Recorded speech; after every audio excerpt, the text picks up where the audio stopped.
Ce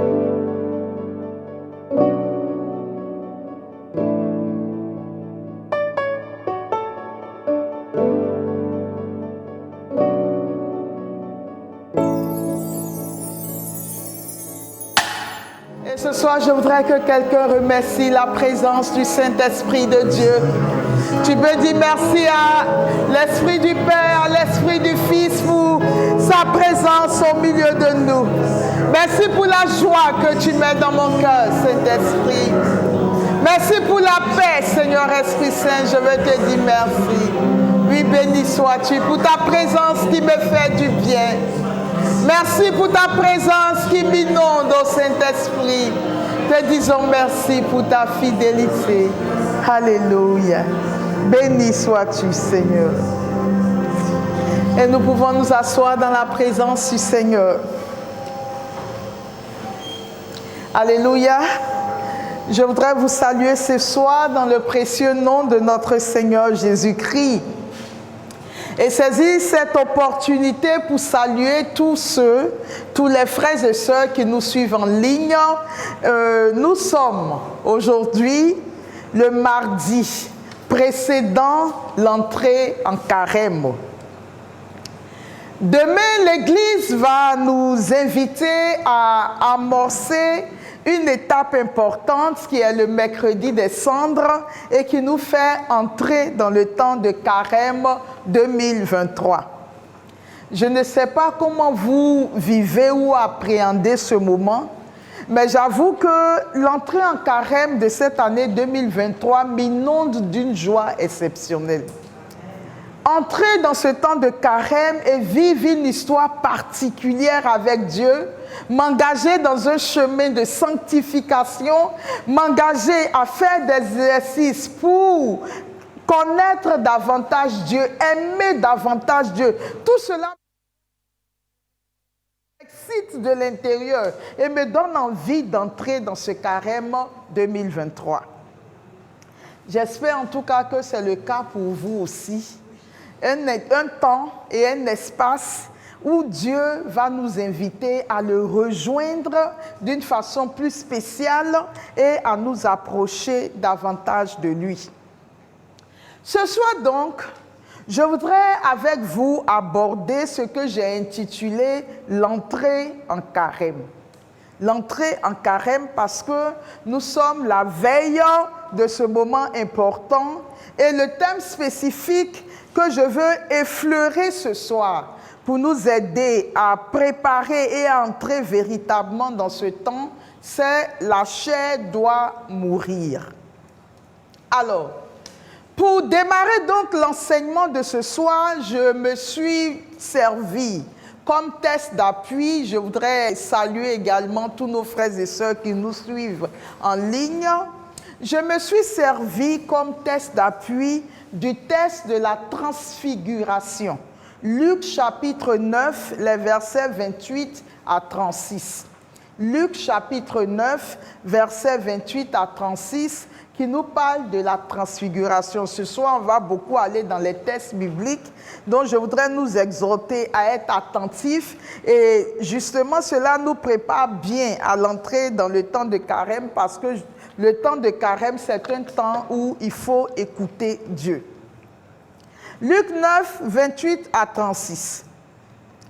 Environ 8 jours après avoir prononcé ces paroles, Jésus prit avec lui Pierre, Jean et Jacques et il gravit la montagne pour prier. Pendant qu'il priait, l'aspect de son visage devint autre et son vêtement devint d'une blancheur éblouissante. Voici que 2 hommes s'entretenaient avec lui, c'étaient Moïse et Élie. Apparu dans la gloire, il parlait de son départ qui allait s'accomplir à Jérusalem. Pierre et ses compagnons étaient accablés de sommeil, mais restant éveillés, ils virent la gloire de Jésus et les 2 hommes à ses côtés. Ces derniers s'éloignaient de lui quand Pierre dit à Jésus, « Maître, il est bon que nous soyons ici. Faisons 3 tentes, une pour toi, une pour Moïse et une pour Élie. Et la parole de Dieu dit, il ne savait pas ce qu'il disait. Pierre n'avait pas fini de parler qu'une nuée survint et les couvrit de son ombre. Ils furent saisis de frayeur lorsqu'ils y pénétrèrent. Et de la nuée, une voix se fit entendre. « Celui-ci est mon fils, celui que j'ai choisi. Je veux que quelqu'un retienne ceci. Écoutez-le. Écoutez-le. » Et pendant que la voix se faisait entendre, il n'y avait plus que Jésus seul. Les disciples gardèrent le silence et, en ces jours-là, ils ne rapportèrent à personne rien de ce qu'ils avaient vu. Le lendemain, quand ils descendirent de la montagne, une grande foule vint à la rencontre de Jésus. Parole du Seigneur notre Dieu. Chers frères et sœurs, je vais revenir tout à l'heure sur ce texte de la transfiguration. Mais pour m'aider à entrer dans ce texte de la transfiguration, pour faire ressortir ce pourquoi j'ai choisi ce texte pour l'entrée en carême, je voudrais que nous regardions ensemble la scène qui s'est passée juste avant que Jésus ne prenne les trois qui sont Pierre, Jacques et Jean, juste avant que Jésus ne les prenne pour aller sur le mont Tabor, qui est le mont de la transfiguration. J'aimerais qu'on regarde qu'est-ce qui s'est passé et quelle pédagogie Dieu a voulu mettre en place en invitant ces trois sur la montagne. Parce que ce que vous devez savoir, c'est que le Seigneur ne fait jamais rien au hasard. Quand Dieu pose un acte, quand il dit une parole, c'est toujours dans l'esprit de soit préparer ses apôtres à assimiler une leçon, soit les emmener à poser des actes qui vont leur inculquer une idée ou une leçon qu'ils voudraient leur communiquer. Alors, je veux qu'on décortique le texte, enfin la scène qui s'est passée juste avant la transfiguration. Luc chapitre 9, les versets 18 à 27. On lira ça et chez Luc et chez Matthieu, pour que vous voyez la différence de ce que je tente de faire ressortir ce soir. Luc chapitre 9, versets 18 à 27. On est chez Luc d'abord. La parole de Dieu nous révèle ceci. En ces jours-là, Jésus était en prière à l'écart. Je ne sais pas si vous avez fait attention, mais dans les deux passages, on parle de Jésus qui est en prière et toujours à l'écart. Donc, la parole commence en disant, en ces jours-là, Jésus était en prière à l'écart. Comme ses disciples étaient là, il les interrogea. Donc Jésus finit de prier, il va vers ses disciples et il les interroge. Au dire des foules, qui suis-je? Il répondit, Jean le Baptiste, mais pour d'autres, Élie, et pour d'autres, un prophète d'autrefois qui serait ressuscité. Donc Jésus a fini d'avoir la réponse qu'il cherchait concernant ce que les gens pensent qu'il est. Il continue Jésus, et la parole de Dieu dit, Jésus leur demande, et vous, que dites-vous? Pour vous, qui suis-je? D'accord? Alors Pierre prit la parole et dit, le Christ, le Messie de Dieu. Mais Jésus, avec autorité, leur défendit vivement de le dire à personne et déclara, il faut que le Fils de l'homme souffre beaucoup, qu'il soit rejeté par les anciens, les grands des prêtres et les scribes, qu'il soit tué et que le troisième jour, il ressuscite. Il leur disait à tous, celui qui veut marcher à ma suite, qu'il renonce à lui-même, qu'il prenne sa croix chaque jour et qu'il me suive. Car celui qui veut sauver sa vie la perdra, mais celui qui perdra sa vie à cause de moi la sauvera. Quel avantage un homme aurait-il à gagner le monde entier s'il se perd ou se ruine lui-même? Celui qui a honte de moi et de mes paroles, le Fils de l'homme aura honte de lui. Quand il viendra dans la gloire, la sienne, celle du Père et des saints anges. Je vous le dis en vérité, parmi ceux qui sont présents, certains ne connaîtront pas la mort avant d'avoir vu le règne de Dieu. Parole du Seigneur. Alors, chers frères et sœurs, comme je viens de le dire, la scène que nous venons de lire est la scène qui précède le récit de la transfiguration. Donc, Jésus est en prière. Vous savez que c'est dans la prière que Jésus communique fondamentalement avec son Père. C'est dans la prière qu'il reçoit les instructions. C'est dans la prière qu'il sait ce qu'il doit faire. Dans l'évangile de Saint Jean, Jésus dit lui-même, le Fils ne fait rien de lui-même. Il ne fait que ce que son Père lui dit de faire. Donc quand Jésus finit la prière qui va vers les disciples, ça veut dire que dans la communion qu'il vient d'avoir avec son Père, l'événement qui va venir est un événement fondamental, puisque ce sont des instructions qu'il a reçues de son Père après la prière. Donc il va vers les disciples, il les interroge. Pour vous, qu'est-ce que les gens disent que je suis? Les disciples vont répondre, certains disent Jean-Baptiste, d'autres Élie, d'autres un prophète qui est ressuscité.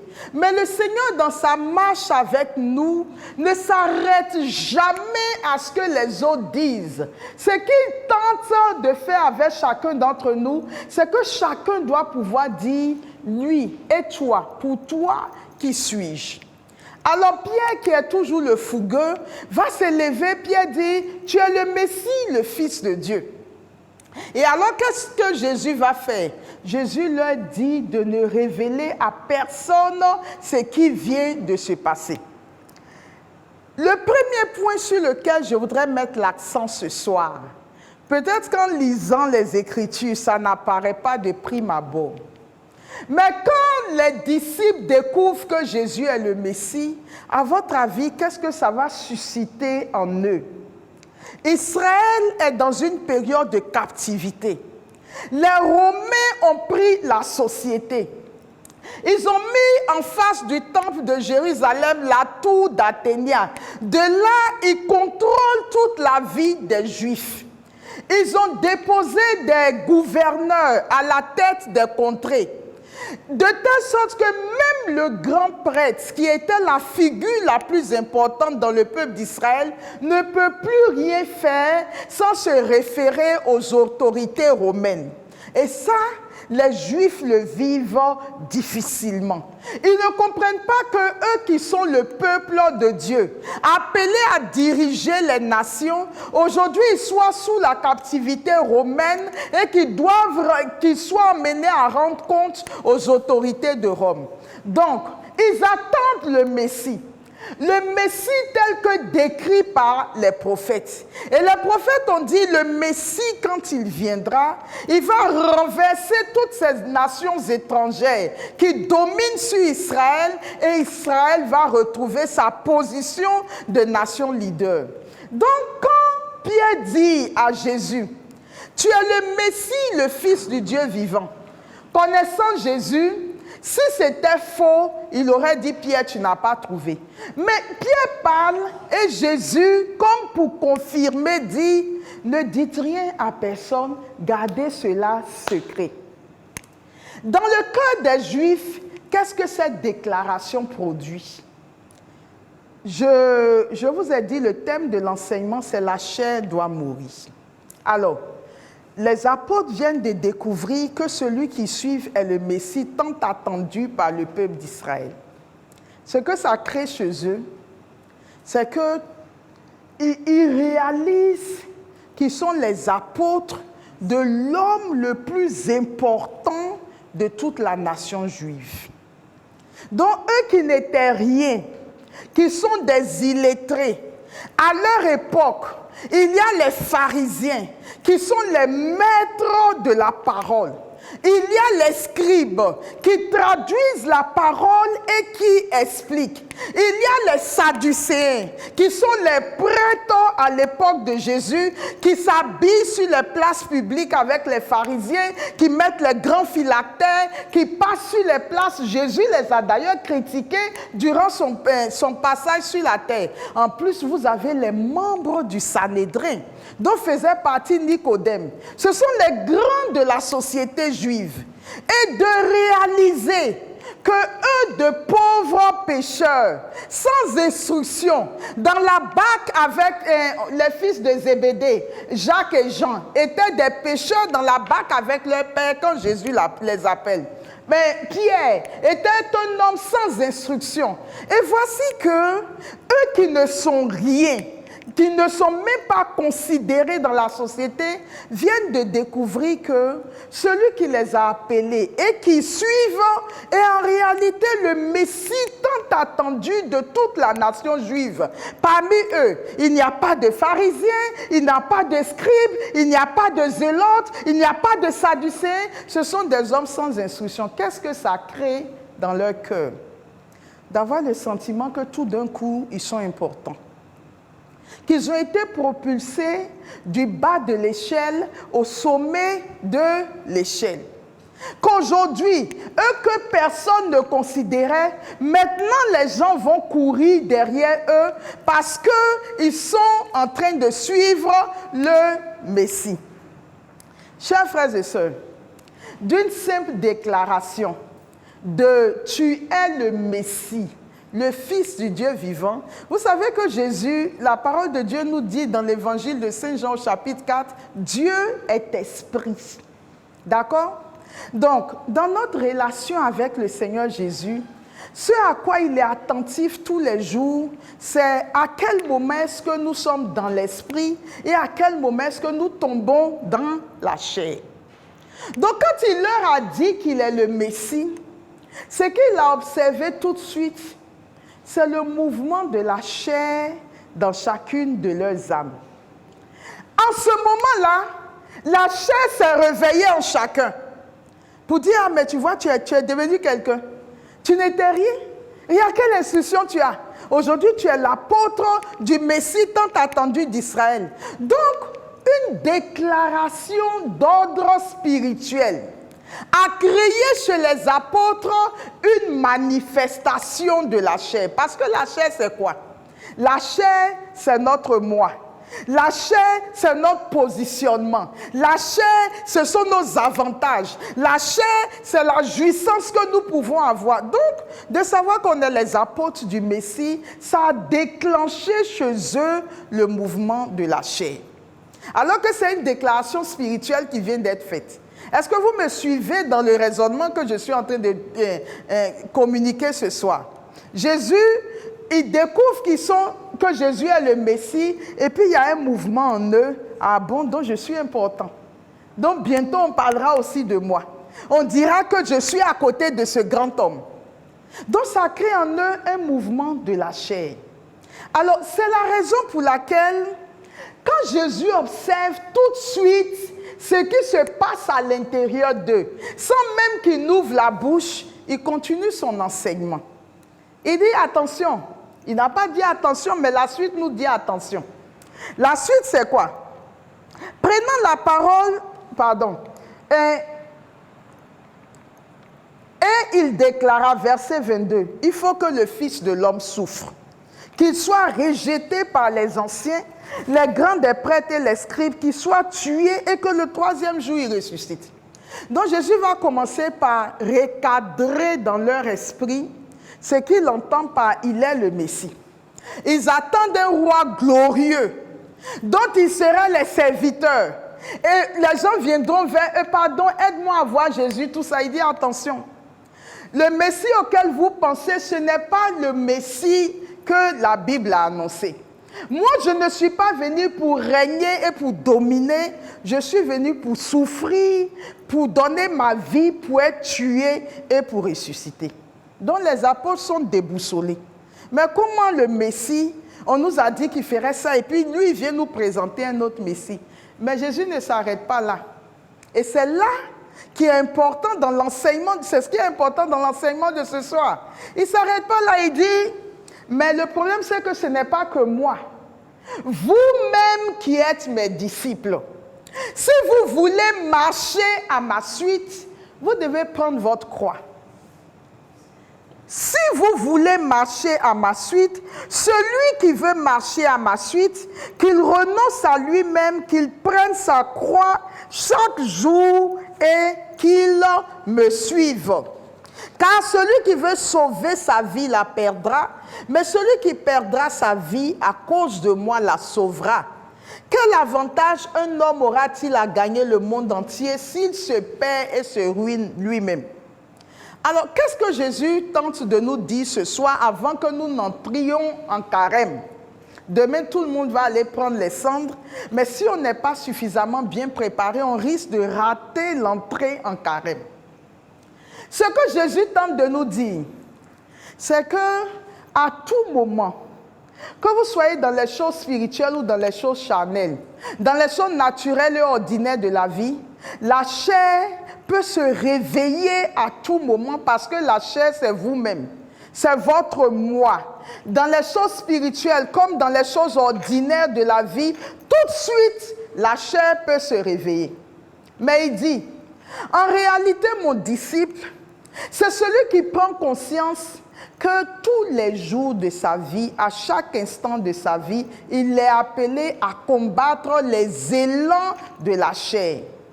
Il est appelé à lutter contre les manifestations de la chair dans sa vie. Et le problème, chers frères et sœurs, c'est que la chair peut même jaillir d'une bénédiction que Dieu nous donne. Je m'explique. Pendant des années, tu as prié pour que Dieu te donne un mari. Et le Seigneur finit par te donner un mari, ce qui est une bénédiction. Et la parole de Dieu dit, les bénédictions de Dieu ne sont suivies d'aucun chagrin. Mais le fait que Dieu t'ait donné la bénédiction peut déclencher chez toi la manifestation de la chair. Maintenant, les gens vont savoir que moi aussi, je suis mariée. Que ce n'est pas eux ceux qui se marient, que moi aussi, Dieu m'a accordé la bénédiction du mariage. Chaque fois que c'est moi, chaque fois qu'ils vont voir, chaque fois que, mais et puis quoi, chaque fois que mon moi est mis en évidence, je tombe immédiatement dans les œuvres de la chair. D'accord? Et c'est la raison pour laquelle, dès que ils ont révélé à Jésus qu'il est le Fils de Dieu, il a dit ne dites rien, mais il enclenche sur le fait que vous devez prendre votre croix tous les jours et me suivre. Me suivre sur le chemin du calvaire. Parce que vous avez un ennemi en vous. Vous savez que l'homme a 3 ennemis. L'homme chrétien, le spirituel a 3 ennemis. Le diable, le monde et sa chair. Des 3 ennemis, le plus à craindre, c'est la chair. Parce que Satan est hors de nous, tant qu'on n'a pas de possessions démoniaques. Le monde peut être hors de nous, tant qu'on ne veut pas rentrer dans les choses du monde. Mais nous avons un ennemi qui, par contre, est en nous.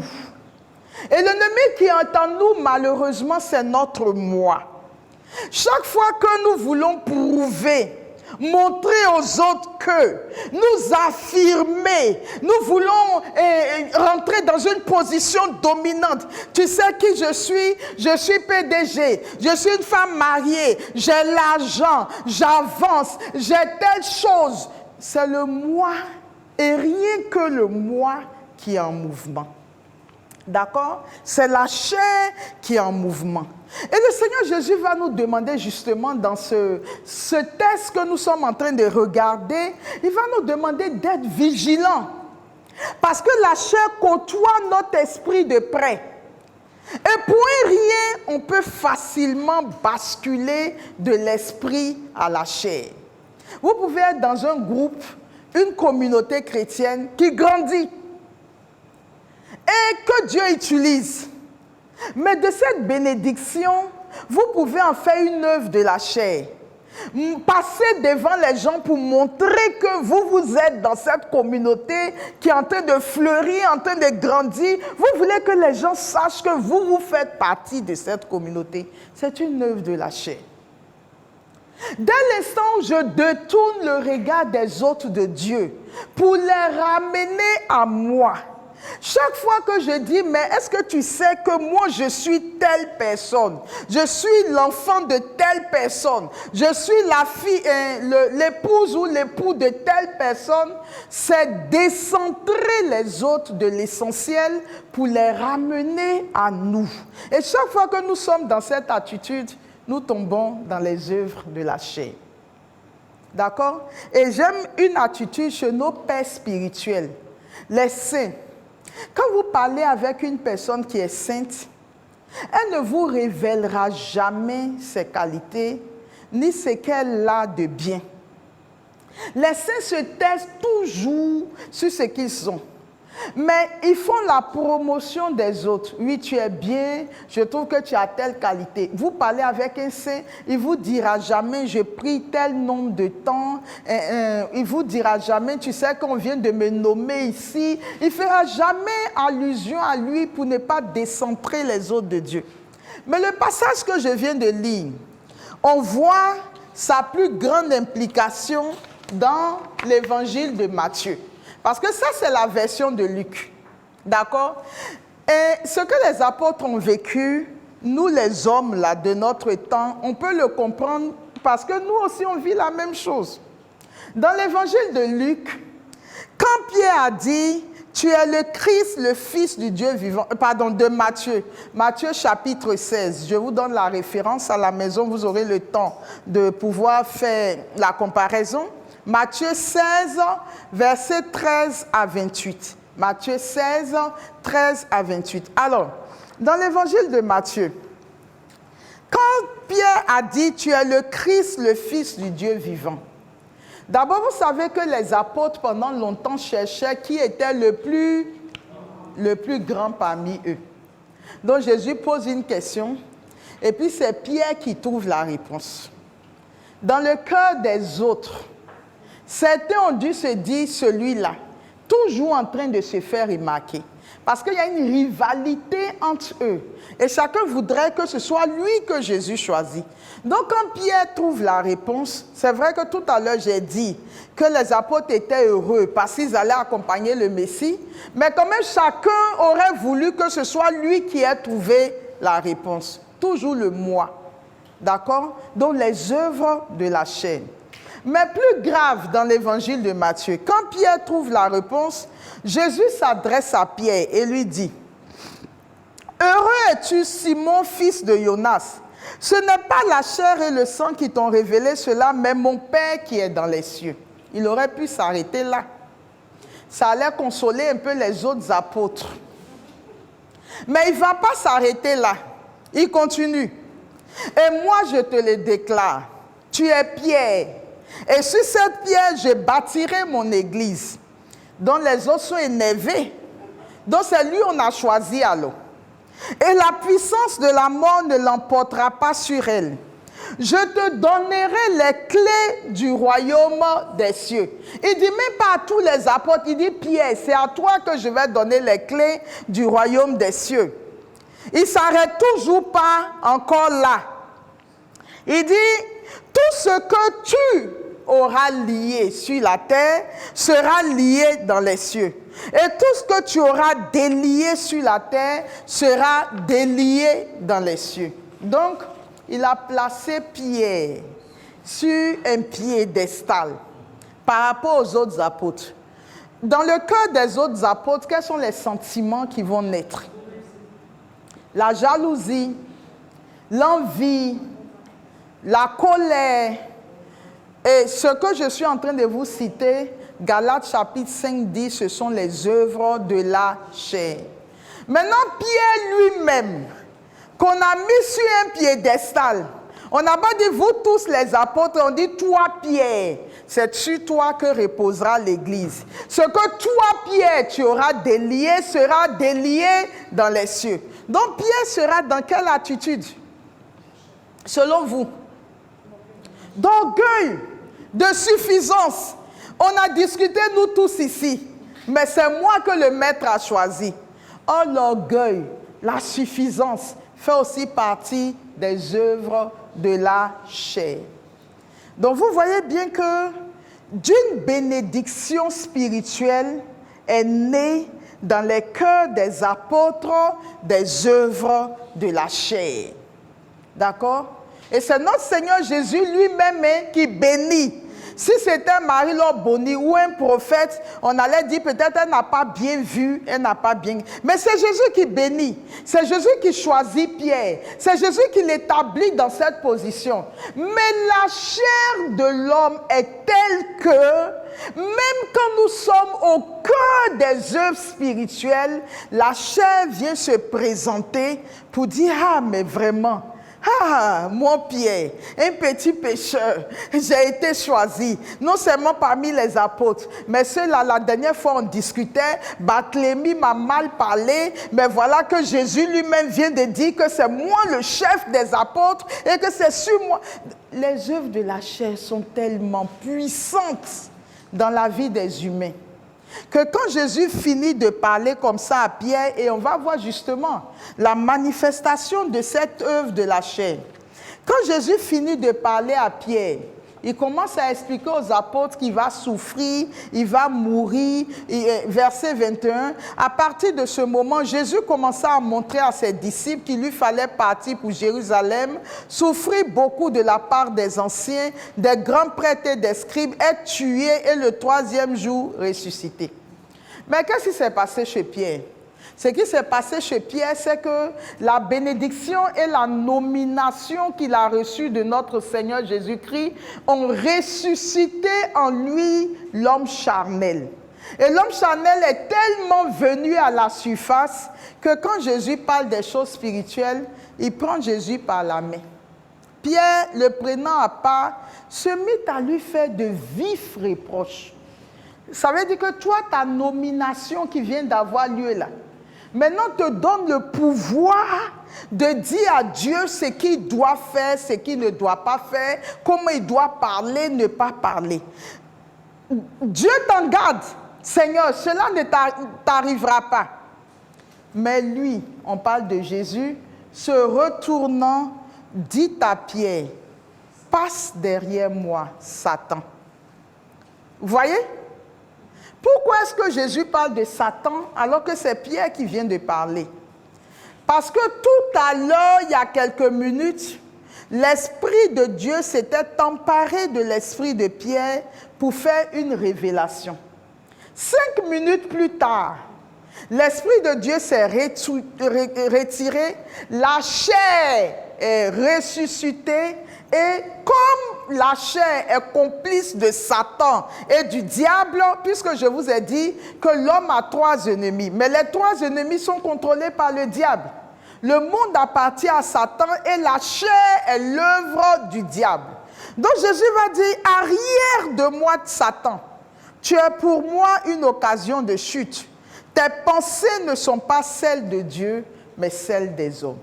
Alors, je voudrais m'arrêter 1 minute à ce stade de l'enseignement qui nous fait rentrer en carême pour dire quoi?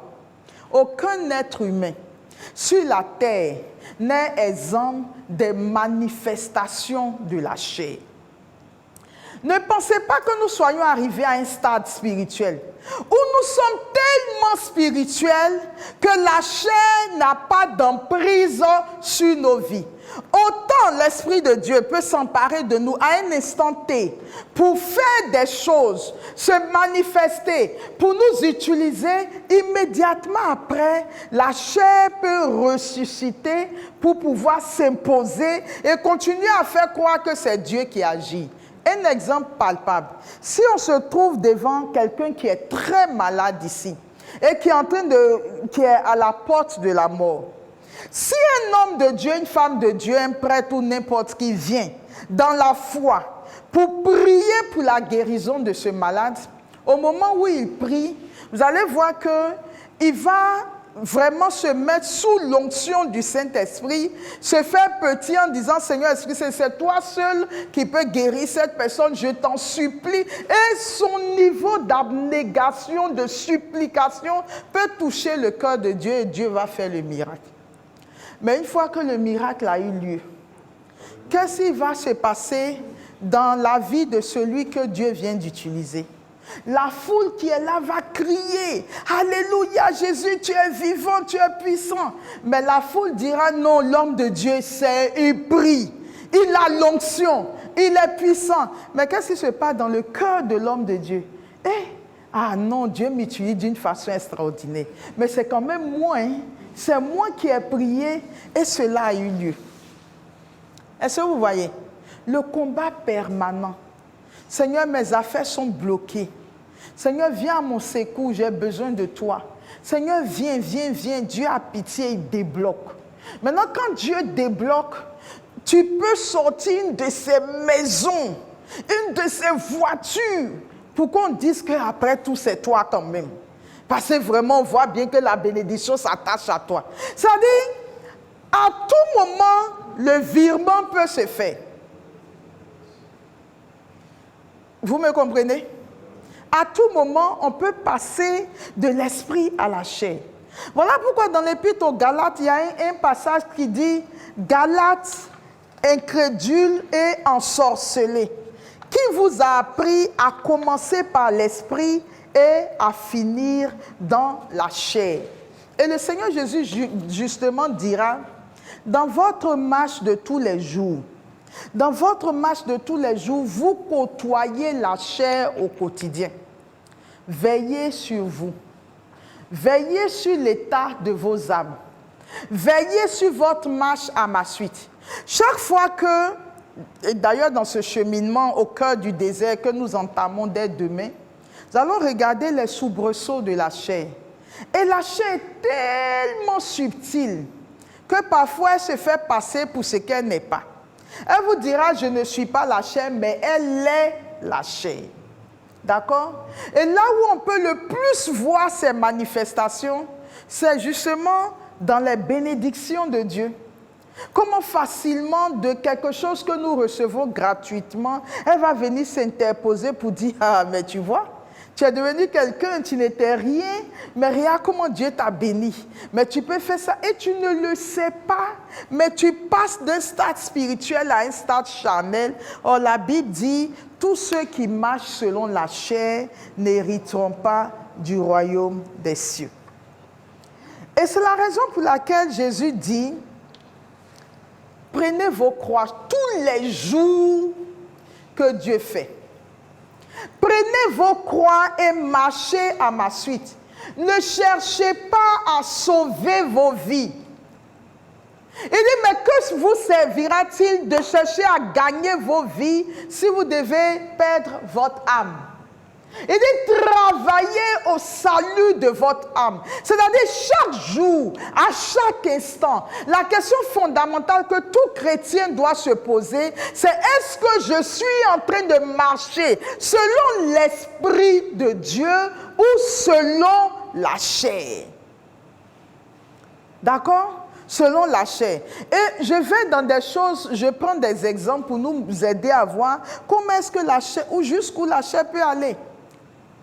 Je peux me marier et puis organiser le funérail de telle sorte que je ferme la bouche de tous ceux qui viendront à mon mariage. Organiser mon mariage de telle sorte que je ferme la bouche de tous ceux qui viennent. Ça veut dire que je veux mettre le paquet et comme on dit, pour imposer silence à mes invités. Je suis en plein dans les œuvres de la chair. Je peux organiser des funérailles de telle sorte que quand les gens viennent, on dit non, funérailles étaient funérailles. Je suis en plein dans les œuvres de la chair. D'accord? Donc il y a une façon d'être et de vivre qui relève totalement de la chair. Chaque fois que je veux m'imposer, je veux prouver, je veux faire voir, je veux fermer la bouche, on ne me touche pas, etc., je suis en plein dans la chair. Mais je peux avoir la même bénédiction là, que Dieu m'accorde, je peux le vivre avec un esprit de pauvreté, d'humilité. On n'a pas dit de mal faire les choses. Mais l'esprit avec lequel tu le fais, c'est ce qui est établi dans la chair ou dans le spirituel. D'accord? On peut faire les choses de telle sorte que je n'ai rien à prouver. Le Seigneur m'a béni, je fais simplement les choses, je le fais bien. Mais je ne vais pas faire au-delà de ce que je peux faire. Je ne vais pas me surpasser, je ne vais pas vivre au-dessus de mes moyens. Donc, je reviens donc au texte de la transfiguration, puisque j'ai dit cette scène précédait la transfiguration. Et donc, quand Jésus se rend compte que les disciples ont des problèmes, parce que lui, il est leur Dieu, il va les laisser pour partir, et il faut qu'il mette en place les jalons pour être sûr que quand il s'en va, les disciples ne feront pas n'importe quoi derrière lui. Donc, il comprend que les disciples ont énormément de problèmes, puisqu'entre eux, ils cherchent le plus grand, ils font palabre, voilà qu'il vient de leur dire qu'il est le Messie. Eux, ils sont déjà heureux parce qu'ils vont régner sur les gens. Il a choisi Pierre. D'autres ne sont pas contents. Pierre lui-même est devenu orgueilleux. Les œuvres de la chair s'entremêlent aux choses de l'esprit. Donc Jésus va utiliser une autre pédagogie. L'autre pédagogie, c'est quoi? C'est de dire que nous, en tant que chrétiens, nous devons chaque jour chercher Dieu et aller à la rencontre de Dieu. Malheureusement, le chemin qui mène à Dieu n'est pas un chemin linéaire et facile. Il faut des efforts. D'accord? Il faut des efforts, il faut des sacrifices, il faut des luttes, il faut des abnégations, il faut des privations, il faut des mortifications. Donc, qu'est-ce qu'il va faire? Il va les emmener à grimper une montagne. C'est au sommet de la montagne qu'aura lieu la transfiguration. La transfiguration n'a pas lieu dans la plaine. Mais parce que pour trouver Dieu dans toute sa gloire, il faut ce chemin d'ascèse. Et le pape en parle justement pour ce carême 2023. Il dit que Jésus va les emmener sur une montagne parce que pour arriver au sommet de la montagne, ils auront beaucoup d'efforts à faire. Ils devront travailler sur eux-mêmes, prendre des appuis. La montagne est abrupte, etc. Mais le plus important, c'est d'arriver au sommet. Donc, chers frères et sœurs, remarquez dans la Bible que Moïse, c'est au sommet d'une montagne qu'il a trouvé Dieu. Et c'était quel mont? Le mont Sinaï. Moïse a dû grimper.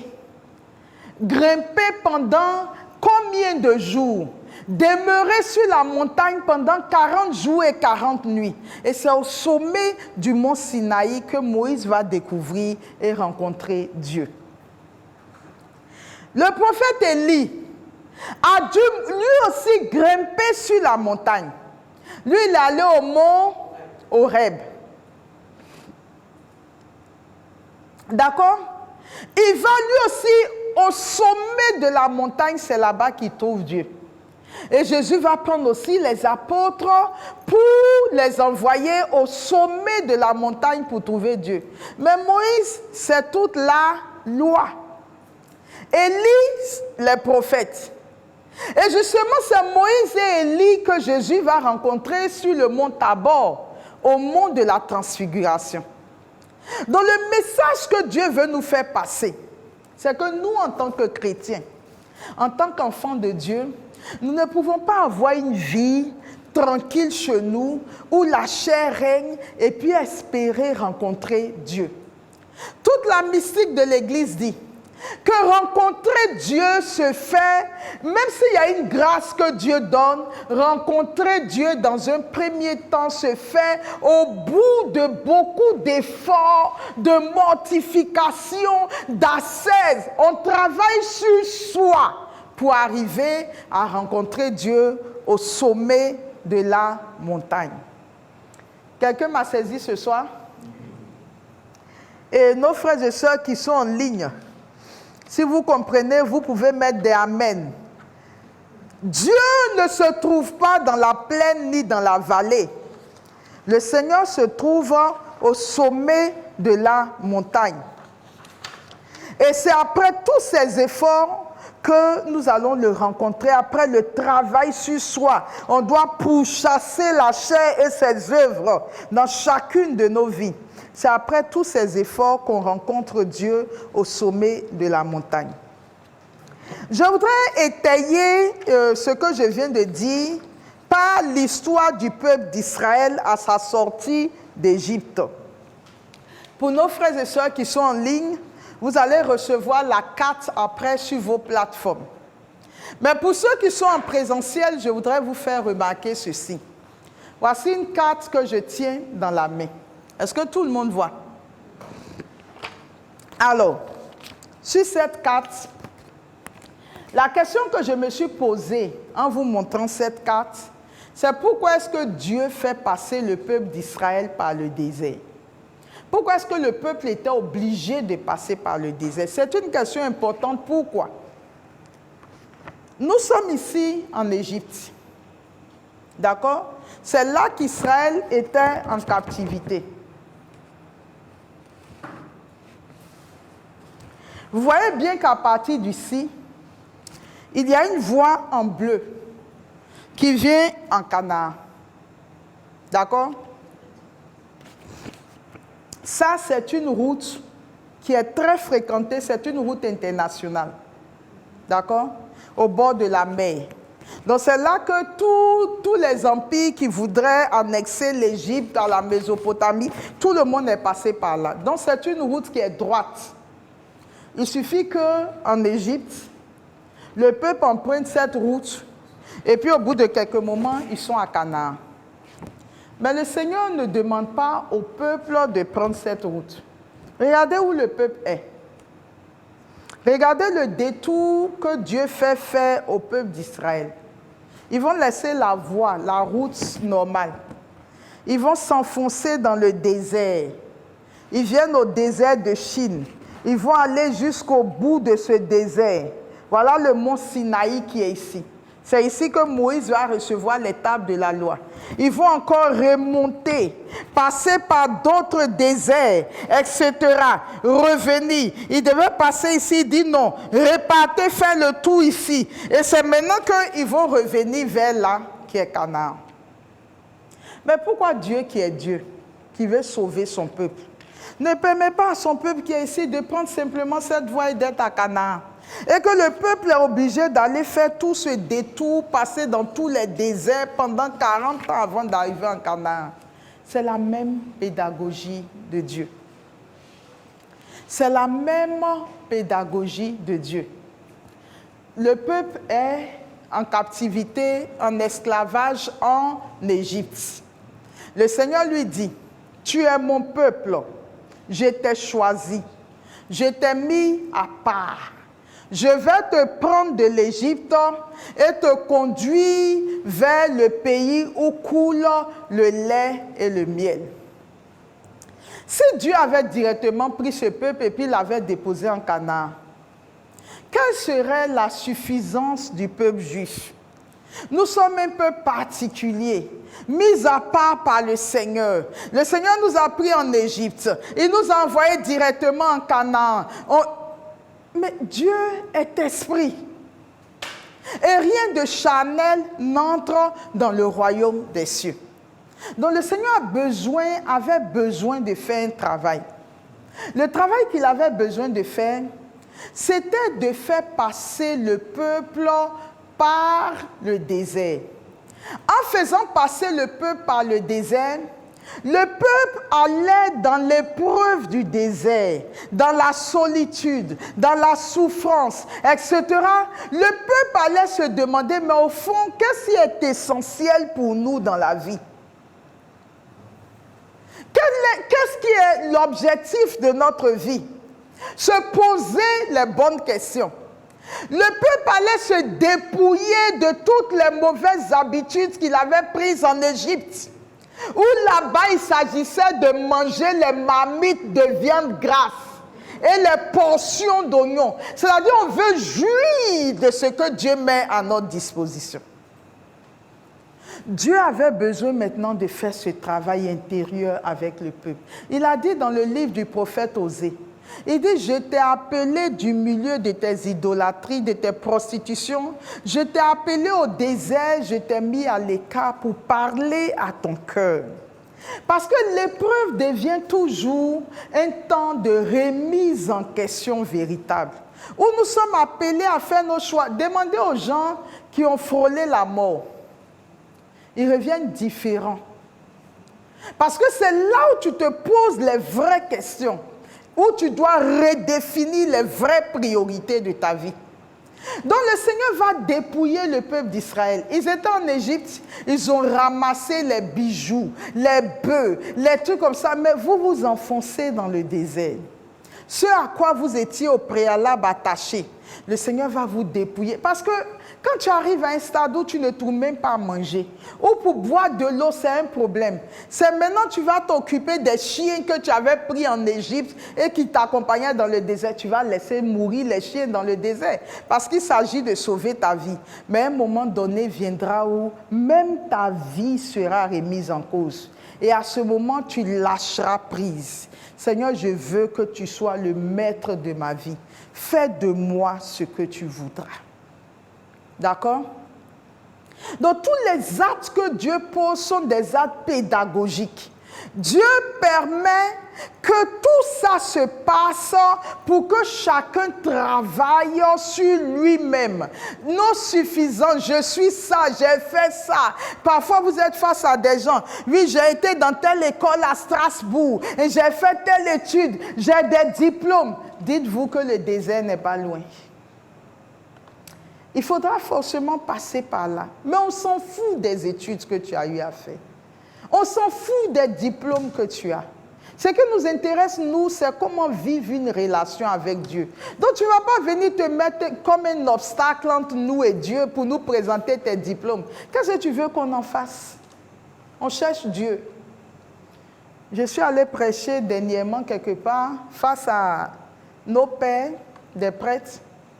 Et je leur ai dit, mes pères, aujourd'hui, la société est telle que les gens cherchent le Dieu véritable. On s'en fout de vos diplômes. Et aujourd'hui, l'Église est telle que ce qui était caché est aujourd'hui mis à la disposition de tout le monde. Tu peux aller sur Internet, télécharger les documents, les étudier, etc. Ce que nous cherchons, ce sont des prêtres qui incarnent les valeurs qui promeuvent et qui peuvent nous aider à aller de l'avant. Aujourd'hui, chers frères et sœurs, le monde s'en fout de nos titres, sauf ceux qui sont du monde. Les gens s'en foutent de nos titres, de nos avoirs et de nos pouvoirs. Et de toute façon, ceux qui se présentent toujours sous cet angle sont encore fortement sous l'emprise de la chair. Chaque fois que nous nous présentons à des gens avec ce que nous sommes et que nous avons, nous sommes sous l'emprise de la chair. Celui qui a rencontré Dieu est celui qui est mort à lui-même et qui sait s'effacer pour permettre aux autres de rencontrer Dieu. Et c'est la pédagogie de Dieu de nous faire toujours passer par les chemins où nous allons mourir à nous-mêmes. Et c'est Jésus qui le dit. Si tu veux être mon disciple, prends ta croix. Tu dois haïr ta vie et marcher à ma suite. Et justement, le temps de carême est ce temps où chaque fois, le Seigneur nous permet de revenir à ces exercices. Quelqu'un m'a demandé dans la petite vidéo que j'ai eu à faire, est-ce que faire le carême chaque année, ce n'est pas redondant? J'ai dit c'est grave parce que toute notre vie doit être carême. Carême parce que toute notre vie durant, dans une journée, nous devons être en permanence en train d'analyser et nos pensées, et nos paroles, et les actes que nous posons, et les sentiments de nos cœurs. C'est-à-dire nous devons être les gardiens du temple intérieur. Quand je dis à tel frère, voilà ce que je pense, même si je l'ai déjà dit, la minute d'après, je dois dire, qu'est-ce qui a motivé la parole que je viens de lui donner? donné? Est-ce que c'est l'amour? Est-ce que c'est l'Esprit de Dieu? Ou bien c'est la chair qui était en avant et la chair a voulu se manifester? Le bilan d'une journée doit être quelque chose de systématique dans chacune de nos vies. Relire la journée et voir à quel moment est-ce que je me suis laissé prendre par la chair et à quel moment est-ce que j'ai permis à l'Esprit de Dieu de se saisir de mon esprit pour m'aider à aller de l'avant. Et la lutte doit être permanente. Un jour, je suis allée au marché, j'ai vu un sac. J'ai aimé le sac. Et je ne me voyais pas sans ce sac. Je suis revenue au bureau ici, ma tête est sur le sac. Je travaille, mais je vois même quelle tenue je peux porter avec le sac. Ah, le sac me fatigue. J'ai dit non, ça je me donne 2 ou 3 jours, ce sac doit atterrir dans mon placard. Mais quand je suis allée faire ma prière du soir, j'ai dit, mais pourquoi est-ce que tu tiens tant à ce sac? Tu n'as pas d'autre sac. Mais en réfléchissant, en méditant, je me suis rendu compte que, j'ai dit, la chair était assise sur un fauteuil, Louis XIV, c'est ça? Les fauteuils.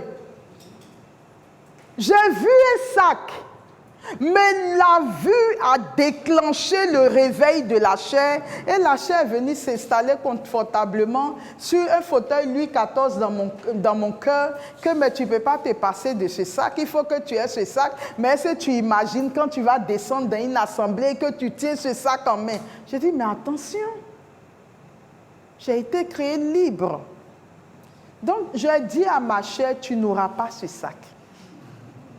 Et je ne l'ai pas acheté.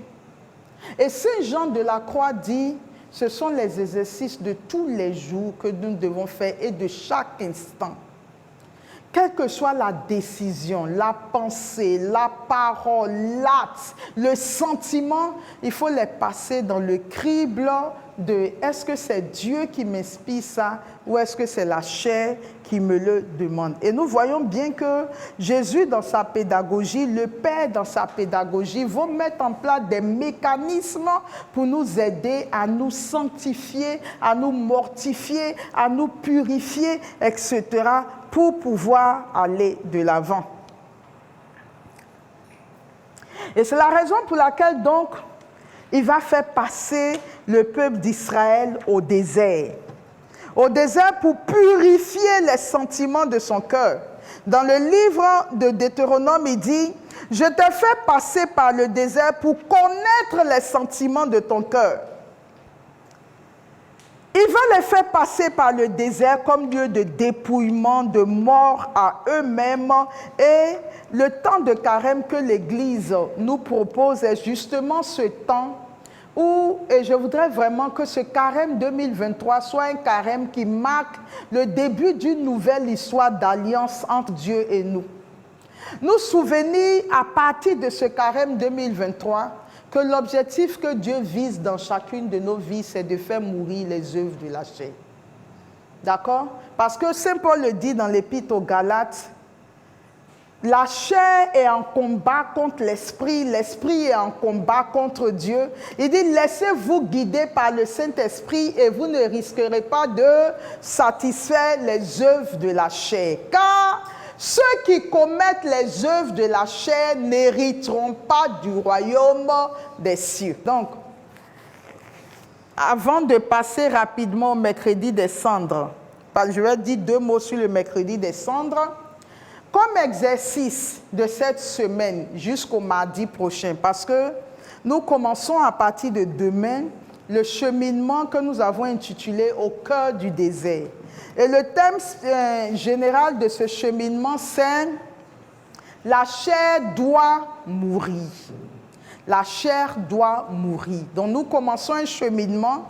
Et le mardi prochain, je serai là pour justement développer quels sont tous les aspects de la chair.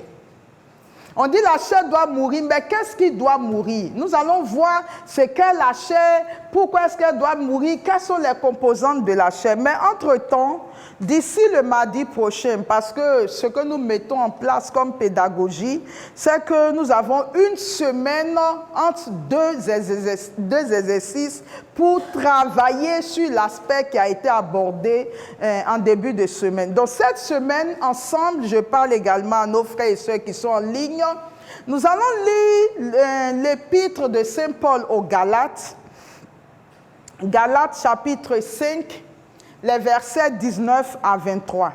Galates chapitre 5, les versets 19 à 23.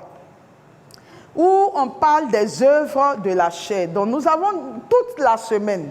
Nous ne pouvons pas faire d'exercices quotidiens pour permettre à chacun de bien méditer sur l'exercice. Si nous faisons des choses de façon quotidienne, ça risque d'être trop rapide. On n'a pas le temps de bien méditer, de nourrir correctement la foi. Donc nous allons aller de semaine en semaine. Et donc cette semaine, nous allons lire Galates chapitre 5, les versets 19 à 23. D'accord? L'exercice pratique lié à ce texte, Saint Paul décrit dans cette épître quelles sont toutes les œuvres de la chair. Saint Paul décrit dans cette épître quelles sont les œuvres de la chair et il parle des choses qui leur sont semblables.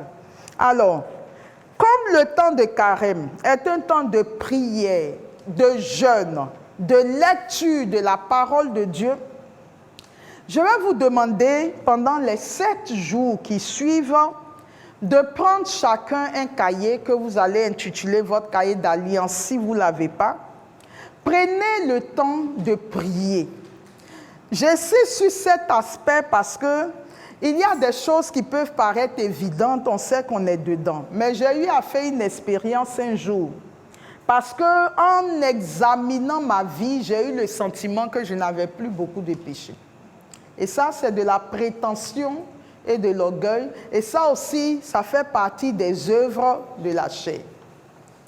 Et j'ai demandé au Saint-Esprit, dans sa bonté et dans sa miséricorde, de me révéler de façon honnête quels sont tous les points sur lesquels la chair règne encore en moi. Et je peux vous affirmer, chers frères et sœurs, qu'avant qu'il ne soit midi, j'ai passé mon temps à pleurer. J'écrivais des choses qui n'en finissaient pas et j'ai demandé pardon au Saint-Esprit s'il pouvait arrêter un peu pour cette journée pour que je puisse me ressaisir un peu. Comme quoi, il y a beaucoup de choses que nous pouvons ne pas voir ni savoir.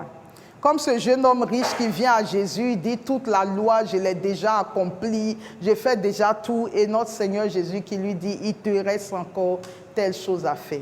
Donc demandons dans la prière, pendant toute cette semaine, d'abord dans la prière, pendant toute cette semaine, demandons à l'Esprit de Dieu de nous révéler dans chacune de nos vies quels sont les points sur lesquels la chair règne. Si nous le lui demandons sincèrement, nous allons voir que ça va jaillir. Il les fera remonter. Et pendant qu'il les fait remonter, nous allons prendre notre cahier d'alliance et les noter. Le but du temps de carême, c'est la conversion. D'un carême à un autre, quelque chose doit avoir bougé dans notre vie. Le Seigneur doit avoir ôté quelque chose dans notre vie. Donc, nous allons lui demander de nous révéler, nous les mettons par écrit. Ensuite, nous lisons Galates chapitre 5, les versets 19 à 23. Nous regardons dans la liste que Saint Paul donne, quels sont les points qui ont besoin également d'être retouchés. Selon nous, nous les complétons à la liste que l'Esprit de Dieu nous aura donnée. Et c'est sur cette base-là que nous allons travailler tout au long de ce carême 2023 pour demander à l'Esprit de Dieu de nous aider à nous convertir et à aller de l'avant. Alors, à partir de demain, nous entrons dans un temps de jeûne. Demandons la grâce à Dieu de nous aider à jeûner pendant les 40 jours. Si on ne l'a jamais fait, c'est une grâce que nous pouvons demander. En tout cas, au cœur du cheminement, nous allons demander cette grâce à Dieu de nous aider à faire le jeûne pendant les 40 jours. Je propose que dans cette première semaine, puisque nous entrons en carême, si possible, que nous ne puissions sauter qu'un repas. S'il y en a qui sont des habitués du jeûne et qui peuvent jeûner toute la journée, tant mieux. Pour ceux qui ne sont pas habitués, nous allons sauter un repas, mais au fur et à mesure que nous allons avancer dans le temps de carême, il y aura des moments où on sera aux fruits, à d'autres moments aux légumes, à d'autres moments, au fur et à mesure, en fonction de ce que le Saint-Esprit nous mettra à cœur, on vous communiquera des instructions, mais après, chacun reste libre devant le Seigneur de pratiquer la forme de jeûne et de carême qu'il ressent. Je le dis parce qu'il ne faut pas dire je prenais des médicaments, la bergère m'a dit de ne manger que des fruits. Non. Soyons responsables. On donne juste des pistes d'instruction. Après, c'est chacun qui regarde selon sa santé, selon sa situation, quel type de jeûne il peut pratiquer. Mais retenez que la nourriture fait partie, la gourmandise, la gloutonnerie, la jouissance dans le repas fait partie des œuvres de la chair. Donc, à certains moments, on va devoir travailler aussi sur ces aspects pour rencontrer Dieu.